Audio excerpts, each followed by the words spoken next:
Hey, hello, how's it going? It's Emily.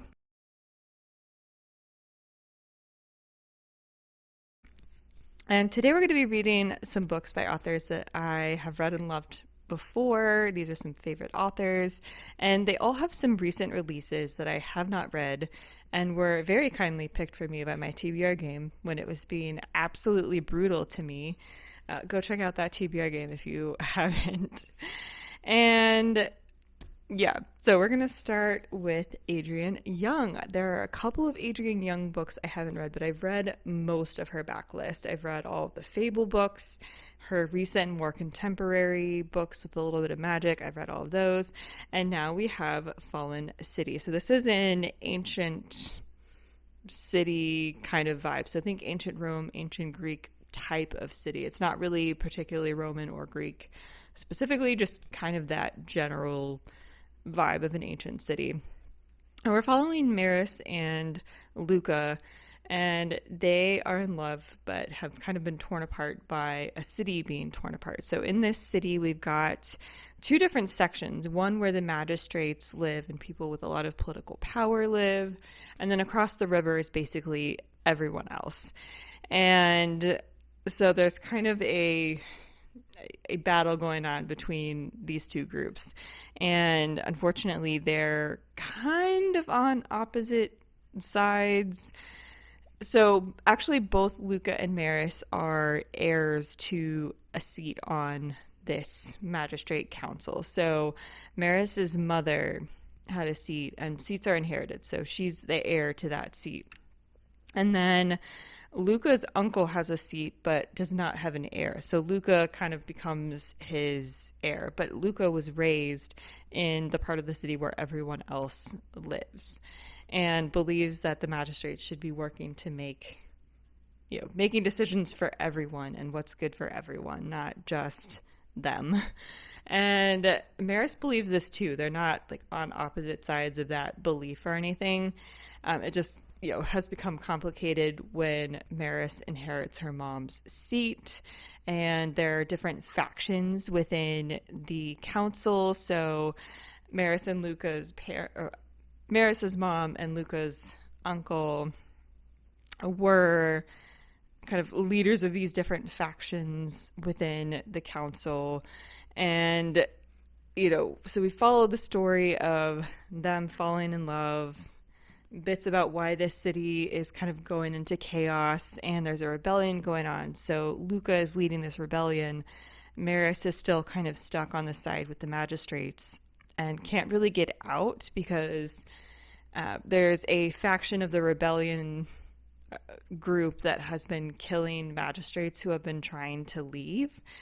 And so there are also divisions within the rebellion about how violent they should approach things or how violently they should approach things. So it's definitely interesting to see some of the politics here within the magistrate circle and within the council, within the rebellion group. And I will say this one, so I have absolutely had a very easy time falling into every Adrienne Young book I've ever read. This one I think has been the most difficult to get into, and I'm definitely into it now. It just took a little bit longer to kind of feel oriented and feel like I really had a grasp on what's going on and was kind of invested. It took me longer to feel that way than it usually does for an Adrienne Young book. Usually I very quickly feel that way. But with this one, I think it comes down to kind of how it's structured. So we follow Luca and Maris's perspective, but we also follow them in the past and kind of more in the present when the city is kind of in chaos. And so it's kind of four different timelines going on. Like we're following two different characters in two different timelines. And it's just a lot to keep track of, or you have to get through a lot before you really feel oriented. And you're kind of switching back and forth between not only characters, but timelines and kind of going all over the place. And I feel like it would have, at least for me, would have been a bit more effective to kind of structure it with a prologue that takes place kind of at the height of chaos going on in the city so that you kind of know what we're working towards and you know what you have to look forward to. And then kind of gone back to them meeting and starting to fall in love, and then going chronologically forward from there about the political situation and how things are getting worse and worse, and then the start of this rebellion, and kind of going chronologically forward from there. And then, at some point you'll meet back up to the situation or the time period of what was going on in the prologue, and then you kind of continue and ultimately, come to some conclusion or resolution or whatever after that. So I don't know, I think it would have been better to have the prologue like a decent chunk through and then go back, tell the story up to where the prologue has you, and then continue on with this. I don't know. Anyway, does that make sense? I feel like that would have been a little bit less confusing, or a little bit easier to get invested in more quickly, or just if it had been structured that way, so that it would have been a little bit less confusing jumping all over the place in time with these two different characters. But I am invested now, though. Like, now that I am a bit more oriented, I'm definitely invested and want to see what happens. And again, very interested in the politics of these different groups and how they're interacting and the struggles that each group is having, and with the different factions and different beliefs even within those different groups. So definitely very intrigued. I'm enjoying the world and the setting and these characters, and not feeling super pulled in by the romance, because I think because of the way it's structured, again, because we're just kind of going all over the place, so we only get snippets and moments of them actually meeting and falling for each other. So that's kind of not anchoring the story for me, if that makes sense. I am still enjoying it. I'm just saying it's not really as much of an anchor for the story as the politics is for me in my enjoyment of it. So anyway, but still having fun, definitely want to continue, very excited to continue. And yeah, I will come back once I have some more thoughts on Fallen City, and then we will jump to some other authors who have recent releases out that I'm very excited to get to. So I have finished Fallen City by Adrienne Young. As I said, had a really good time with this one, and wish it were structured differently. I was kind of describing that a little bit. I think that also, the way it was structured also kind of impacted kind of feeling the romance for me. So most of this time, I mean, we see a little bit of them starting to get to know each other and fall for each other, but we don't really see that much of it for the most part. You're jumping back and forth in time. So we do go back a little bit to them meeting and falling in love, but most of it is either after they've already fallen in love and some political stuff is starting to go down, with the magistrates and the council, or to the present day with the city just full on at war, and they're already in love, already together, and trying to get back to each other and wanting to do anything they can to get back to each other. So we don't kind of feel it like, we understand that they love each other and can definitely see that to some degree, but they already feel that. And so we're not like falling in love with them. We just need to accept that they're already in love and want to fight for each other. And due to other circumstances, they're not really thinking about or focusing much on that. They're focusing on other things, which makes sense. So we're not really seeing a lot of like what they love about each other, like through their eyes. You know what I mean? We just, and it's beautiful. Of course, the writing is gorgeous. I love Adrienne Young's writing. And so that love is beautifully described, and you can kind of feel it in that sense, and you can kind of understand that they feel this great love for each other, but it just kind of affects the way you engage with that love story to have it structured the way it is and kind of have all of these other elements. Like, I wouldn't say this is primarily a romance in that sense. It's about fighting for the people that you love amidst all the chaos going on. You know what I mean? Like, that's the story.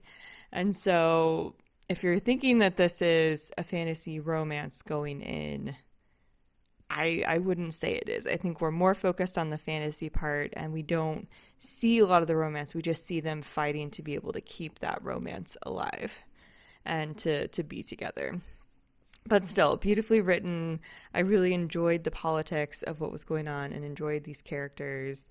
So I'm definitely, as I said, very excited to continue the next one. I believe the next one comes out in December. I don't know if I already mentioned that, but so yeah, definitely excited. I think the next one we will turn to is probably What Fury Brings by Tricia Levenseller. I first just need to finish up my book club book, which I'm also really enjoying, by the way. We're starting the A Study in Scarlet Women series. I don't remember what the series name is called. The Lady Sherlock series. It literally says it on the book there. So we're starting the Lady Sherlock series, and this will be nice in terms of starting a new series. I don't feel too bad about it because these, I'm assuming, are going to be standalone mysteries or kind of mystery of the week type of situation, which is the case for a lot of Sherlock Holmes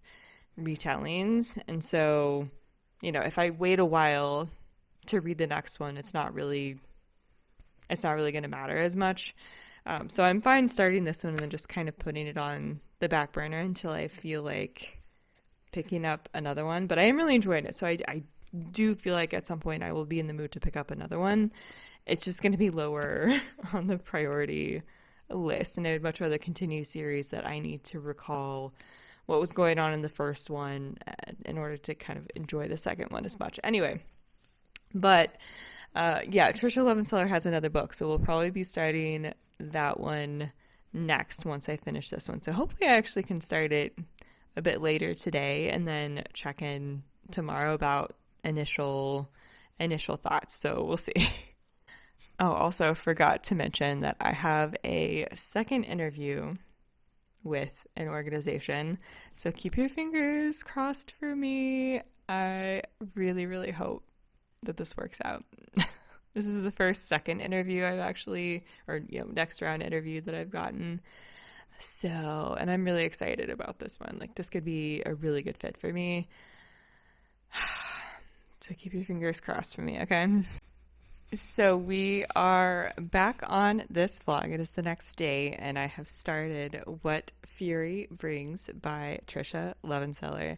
Having a fun time with this one. So in this one, she was kind of wanting to pour her anger at how she and other women are treated, have been treated, and is wanting to have a story where everything is kind of turned on its head and everything that has historically been done to women is done to men instead. So we have a society ruled by women. This is where our female main character, our FMC Alara, comes in. And she is a potential ruler of this kingdom, and it's between her and one other person, her cousin. So she's a princess, and her cousin is another person who could potentially be named queen in the future, but she needs to get kind of the political elite on her side in order to do this, and her cousin is far ahead of her on that front. But Alara is kind of in the military scene. That's where she is. And so she definitely has kind of the military prowess behind her, but her cousin has the nobles on her side.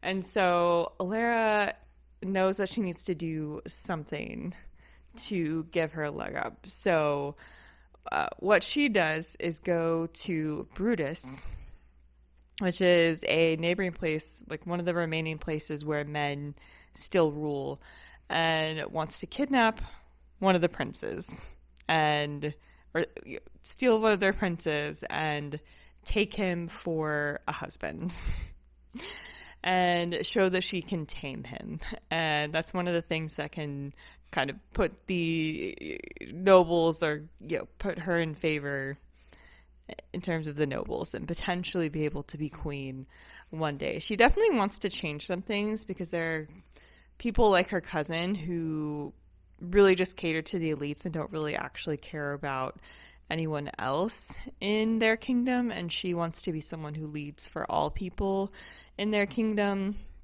And so she really wants to be queen because really she just feels like she's a better option than her cousin. And so there are skirmishes between Alera's kingdom and Brutus for kind of a neighboring, or I guess a border, not a neighboring place, a border town. And controlling this border town is incredibly strategically important. So Alera's kingdom holds control of this border town right now, but Brutus is trying to get it back. And so they've made some advances on this border town to try to militarily take it back over. They're also fighting another war with another kingdom on kind of the other side of their country. So they're kind of stretched thin militarily. And so the opening scene is Alera and her military unit kind of defeating a lot of these guys in battle near this border town and maintaining control.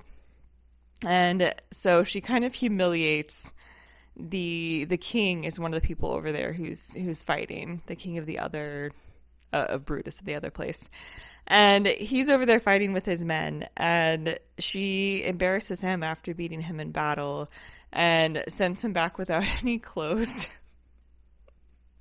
and sends him back to embarrass him. His sons find him, and he's awful. He's terrible, and just basically beats his sons, supposedly to kind of toughen them up, but just enjoys inflicting pain on people and is just kind of awful. And so really our main character, is it Sanos? Pretty sure it's Sanos is his name, is wanting to take over, basically just waiting for his dad to die so that he can take over and again rule better than his parent did, or kind of potentially be a better leader than what has been going on, or what could potentially be going on in the case of Alera and her cousin. And so Alera goes over and kidnaps one of these princes. She does this by going to a brothel, and it's Sanos' birthday, and they go to a brothel at the end of his birthday every year. But she thinks that she's kidnapping a different prince. She thinks that she's kidnapping, I think, the middle prince, Andrastus, and not the oldest, Sanos. And so she keeps calling him Andrastus. He has not corrected her. And she's brought him back and basically just said, you know, you need to pretend to worship me and, like, be okay with all of this because I need to gain favor. Like, really, this is all to gain favor of the nobles so that I can become queen and my people can have better than if my cousin were to be named queen. So she's trying to tell him all of this. And anyway, of course, no one wants to be kidnapped. So, you know, he's not having a great time. And it's just, there are definitely just a lot of funny moments of just ridiculousness. But like in a very classic Tricia Levenseller way. Like her books just tend to be very funny, fun, and yeah, so you can definitely tell that this one's coming from a different place than some of her other stories. And, you know, she's obviously not trying to say that this is how it should be or how it would be if women ruled. She even mentions that in kind of her intro note.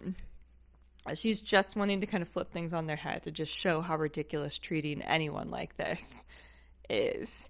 And so she's putting some of that ridiculousness in to kind of exaggerate some things and just kind of really just poke fun at society.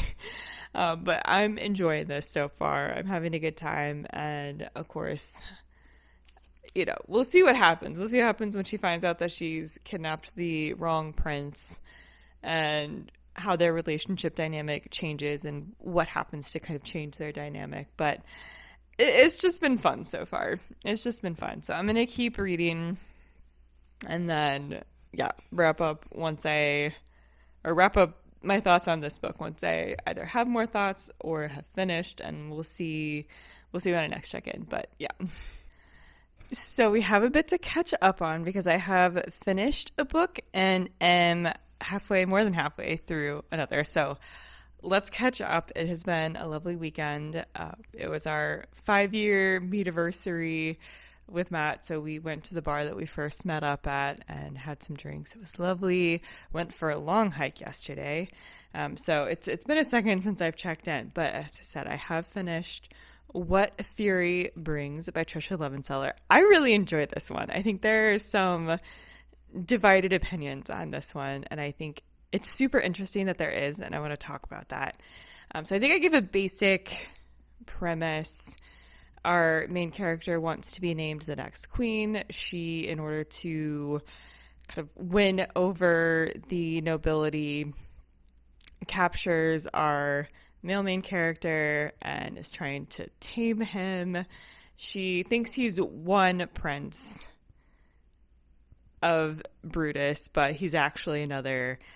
And she's also hiding that she does not have magic. She has not been gifted by the gods with magic. And part of the history of this, and I can't remember exactly how I phrased this or if I said this in the last update, but the gods have blessed women with magic, like in the history of this world, blessed women with magic to be able to have them conquer men and get retribution for the things that they went through.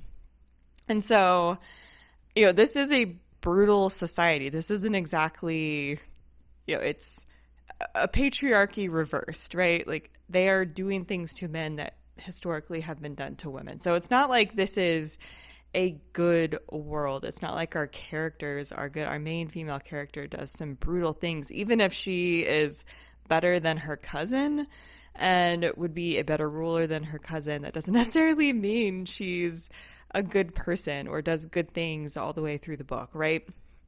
So, and it's super interesting to read some of the reviews on this one.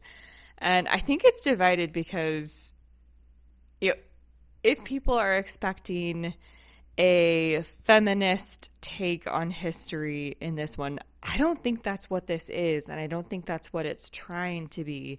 But I think it upset a lot of readers that they were expecting that, and that's not what this is. This isn't a feminist rewriting of history. This is simply a role reversal story. Like, she is just swapping the genders for some things that have very commonly happened throughout history.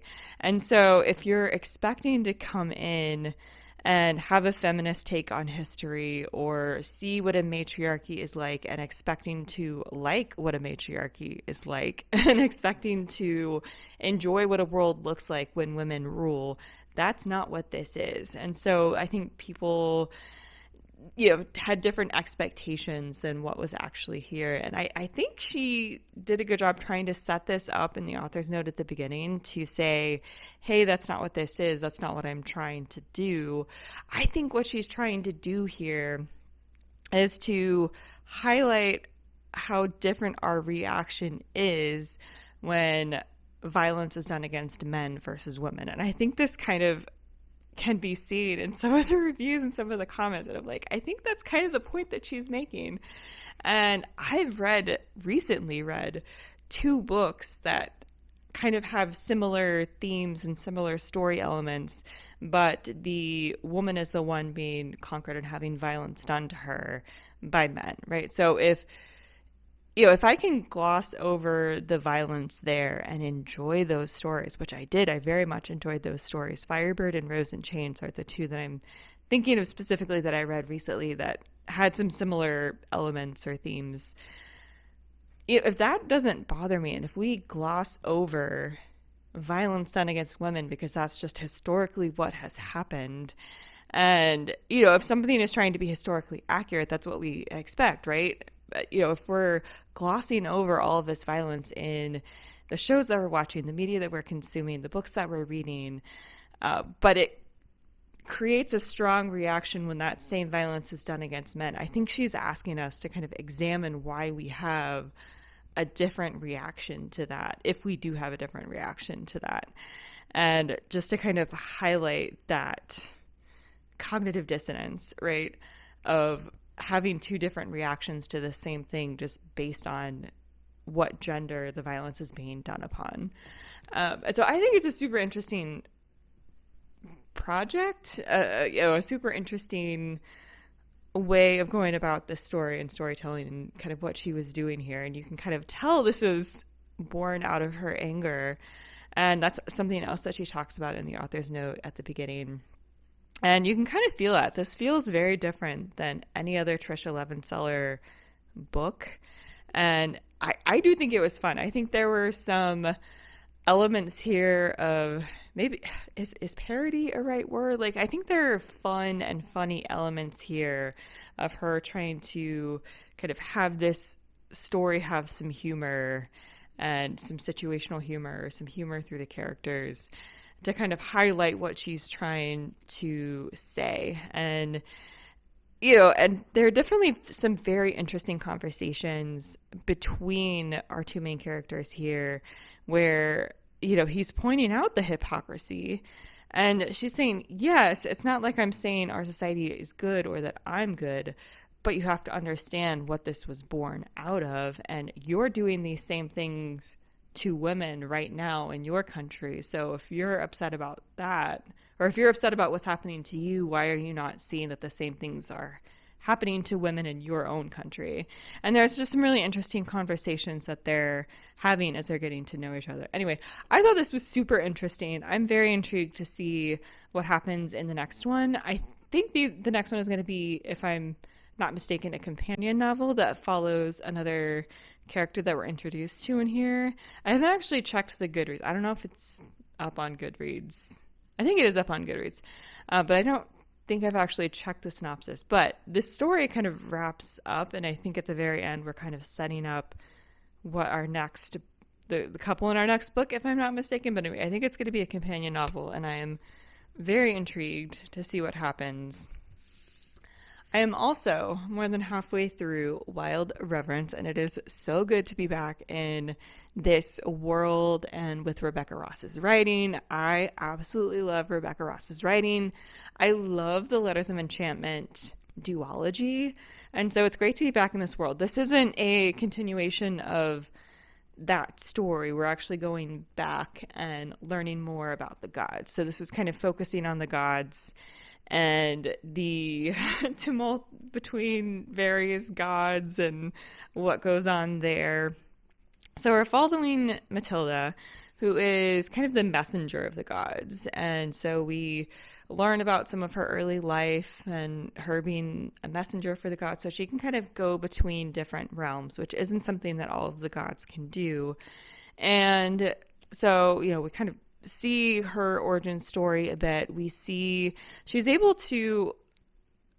actually reads information about some people's dreams through another character and realizes that Vincent, our male main character here, is seeing her in dreams and is kind of curious about what's going on there. She eventually meets him through circumstances, and then through other circumstances they kind of lose touch for a long time, and she's going off doing other things are happening with some of the gods, and you know, eventually they come back into touch with each other, and she needs to help him, and so she's helping him through certain situations that again also kind of bring in the gods. And I'm just super intrigued by everything that's going on between the gods, and I don't want to give too many details or specifics. I don't know, I think it's just kind of fun to just go into this just knowing that we're learning some of the origin stories about why the gods are at war. And so we're just seeing different things happen between the gods, and certain gods trying to get revenge for different things, and alliances being formed, and Matilda trying to figure all of this out as a pretty young god. And anyway, so she's trying to figure out what the situation is, what the politics are, how to fit in with that. as the messenger of the gods and trying to help Vincent and kind of feeling a connection for him, even though he's mortal. And yeah, I don't know if I want to say too much more about that, but I'm loving her writing and loving being back in this world. Loving our characters. I don't know. Rebecca Ross's writing is just so good. So I'm definitely pulled in. It took me like just a second to kind of get oriented, but I'm really enjoying this one. So I think if you enjoy the Letters of Enchantment world and were curious about, because they don't go into too much in that duology about kind of this history, at least in as much detail. But it's kind of fun to go back and see everything happening. So yeah, anyway, that's what I will say for now. I'm gonna go have some lunch and get some things done, but yeah, I'll check in once I think I've finished this one. Is probably, unless I've got something else to say before then, but yeah, definitely enjoying this one. So I have finished Wild Reverence by Rebecca Ross. I really enjoyed this one. It was really fun to get Matilda's story, and I don't know, her and Vincent were really cute. I really liked their dynamic and their love. And yeah, it was just a story of them finding each other at one point, losing touch, and then coming back into contact, and her wanting to protect him from what was going on and what his uncle was trying to do, and kind of entering into various bargains with different gods to help, and getting into different trouble, and needing to either get out of trouble or accept the punishment for whatever she did, and accept the cost of her actions to protect Vincent. And I don't know, it was just lovely. I always love her writing, and her worlds are just so lush and fun to be in. So it was really good to be back. I mean, it definitely felt a little bit different than the Letters of Enchantment duology. It definitely had a different vibe. Like, you can tell it's in the same world, and we obviously know it is in the same world, just more about the gods, but it definitely has its own distinct vibe. And yeah, I had a lot of fun with this one.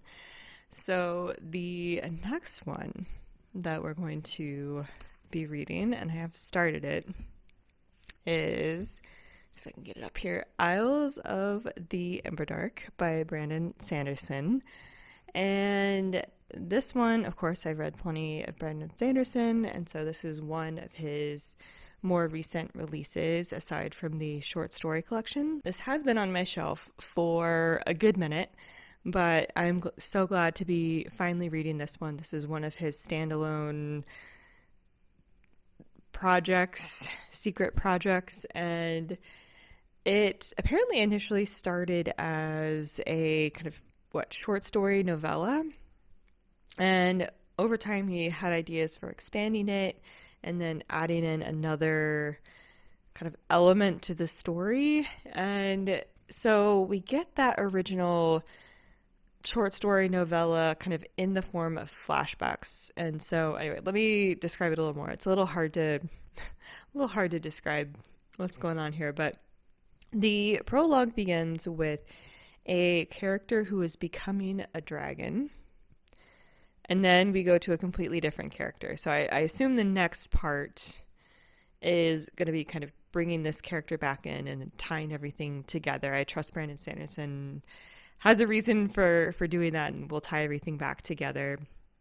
But then we jump to Following Dusk, and there are flashback chapters that are kind of this short story / novella that I mentioned that are kind of 5 years in the past, and then there's a present day in this world timeline. And so in the present day, he is this former, what is the term? Not tracker? Is tracker the right word? Anyway, he lived on this place, on this island that is kind of brutal to live on, and he's had to learn a lot to be able to survive there. And in the future, he's in a different place, and people are learning about people like him and what they did and the places they protected, is animals the right word? The creatures they protected, and or what they came across, and kind of learning about the environments that they were in and what they did. And so he no longer lives the life that he did, but he has come across someone that he first met back on this island, and we're kind of jumping back and forth chapter to chapter. And so we do go back to him being on this island, coming across this other main character, and it's clear that there are groups of people trying to establish a presence on the island, despite not really knowing how to do that in a safe way, and learning the things that he's learned to be able to survive here.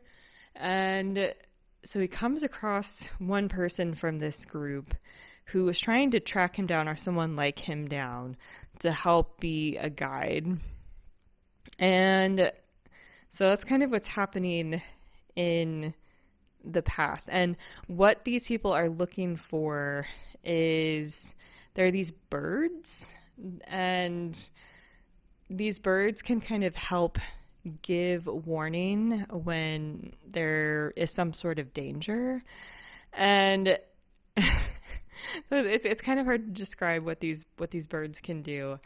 They do it by showing his corpse. So his bird will kind of show him his corpse in the place where some danger is. I don't know. It's kind of hard to describe. It's a little weird. But anyway, he's trying to survive on this island. There are people who want to be able to get these birds, raise these birds for themselves. And in the present timeline, he's come back into contact with this other main character that he met on this island. She is kind of high up in this company that I think it seems to interact with the government as well, but I'm not really kind of getting the dynamics of that quite yet. And there are these other people, or at least they look like people, that have kind of come from above. They're like a spacefaring group of people. And kind of, again, wherever they are in that present day, other people, other societies from whatever planet they're from are trying to establish a presence and establish a dominance wherever they are in the present day. And I think it's like the same place, but I don't know exactly where, or it's less clear to me in terms of a map where exactly they are relative to those islands. But anyway, so there are other spacefaring people that have come and also want to establish a presence. And so she's trying to politically maneuver around figuring out what they want. There might be multiple groups who are interested in controlling this place and controlling her. And so she's trying to maneuver and figure out what to do. And she's seeking out his help. And he's trying to help her do this with the knowledge that he has of these birds. And so anyway, it's kind of hard to describe, but I'm not super far into it. So I think I definitely have quite a bit still to learn about this world. And then, how far in, like over a third, 132 pages in is how long this section lasts. And then I think we'll start to go back to the other character that we met in the prologue who's becoming a dragon. And I don't know if we'll still continue to go back to Dusk, or if we'll just switch to Starling, is that character's name. I don't know if we'll just switch to Starling's perspective and then stick with her, and somehow that will integrate into whatever is happening with Dusk. Anyway, not quite sure, but very intrigued to continue, and always fun to be in a Brandon Sanderson world for sure. So far, so good. But yeah, I will come back once I have read more of Isles of the Emberdark and have some more thoughts, hopefully ones that are easier to describe in terms of what's going on, but we'll see. So here to wrap up this vlog, I have finished Isles of the Emberdark by Brandon Sanderson and have a few things to correct or clarify from what I said last time. I really enjoy this one. I think this was super interesting, just a really interesting world, interesting vibe. And I still think Tress and Yumi are my favorite of the secret projects, but I still had a really fun time with this one. And so, slight addition or clarification from what I said in the previous one. So I was mentioning these two different timelines, like 5 years before and then one that's 5 years, in the future from that past timeline. So in the timeline that's 5 years before, we're meeting Dusk, and he's kind of in his element, and he's a trapper, not a tracker. I think I might have said tracker last time. He is a trapper. And the mission of the trappers is to basically preserve this island, help preserve the birds, and help kind of pass down the skills that they've learned to survive on this island. So that's kind of what they do. And they preserve more than just the birds on this island, but basically they're kind of the caretakers of this island in a sense, and pass down their skills, pass down their knowledge. And he has met Vathi, who is coming from a group of people who, they're not necessarily after the birds. I mean, they do want to learn more about the birds, but they're not necessarily there to, take the birds for themselves or anything. They want to bring progress to the island.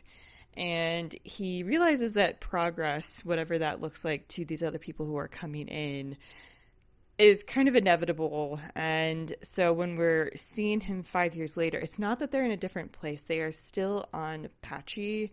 I think they're still on this island. It's just there's been 5 years of transformation to the island. And he is kind of in this museum-like place that is dedicated to showing people kind of the world of the trappers and what they did for the island.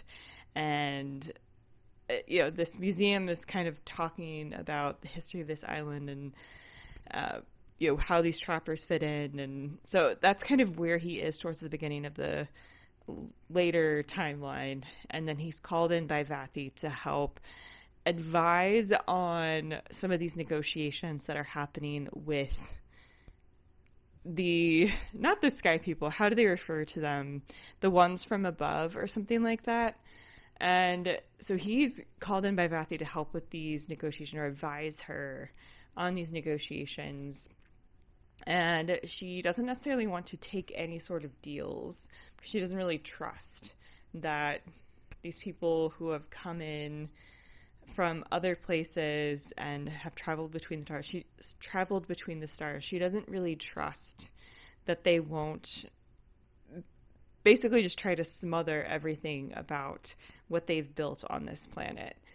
And Dusk agrees with her. He doesn't see a reason to trust these other people coming in. And those people do want information about the birds specifically and potentially want to take or breed them for themselves.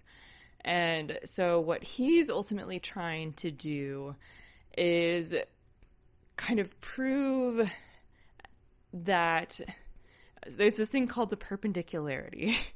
And he's trying to show that their ancestors had traveled through this perpendicularity.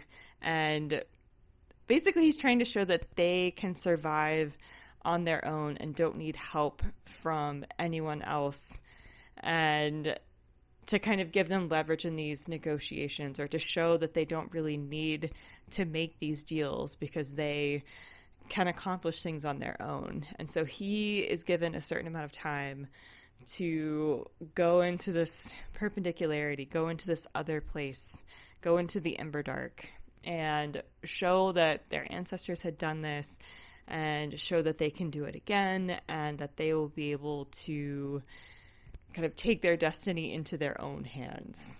And so we do go back to following Starling as well, the dragon that we meet at the very beginning, who had just first started transforming into a dragon, or being able to. So, she can take human or dragon form after that point. But we follow her sometime later, where she has been kind of shunned by the dragon community. She has these manacles on that prevent her from going into her dragon form.